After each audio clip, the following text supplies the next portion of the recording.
రైతులకు శుభవార్త. తెలంగాణలో రైతు భరోసా డబ్బులపై ప్రభుత్వం కీలక ప్రకటన చేసింది. రైతు భరోసా స్కీమ్ కింద రైతులకు ప్రతి సంవత్సరం పంటల సాగు సమయంలో ఆర్థిక సహాయం అందించేందుకు ప్రభుత్వం ఎకరాకు 6,000 చొప్పున 2 విడతల్లో నిధులు ఇస్తోంది.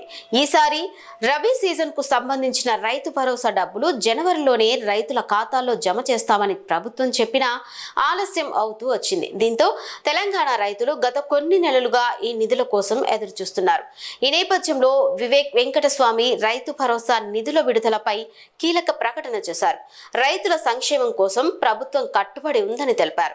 మొత్తం 9,000 కోట్ల రైతు భరోసా నిధులను అర్హులైన రైతుల బ్యాంక్ ఖాతాల్లో జమ చేయనున్నట్లు చెప్పారు. అయితే ఈ నిధులను 2 విడతల్లో విడుదల చేయాలని ప్రభుత్వం నిర్ణయించింది. ఈ నెల చివరిలో మొదటి విడతగా 4,500 కోట్లను రైతుల ఖాతాల్లో జమ చేయనున్నారు. మిగిలిన 4,500 కోట్లను వచ్చే నెలలో జమ చేయనున్నారు.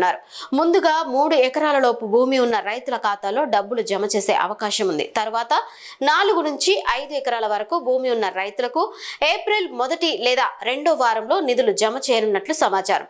ఇలా రైతు భరోసా నిధులు త్వరలోనే రైతుల ఖాతాలో జమ కానుండడంతో తెలంగాణ రైతులకు కొంత ఊరట లభించనుంది.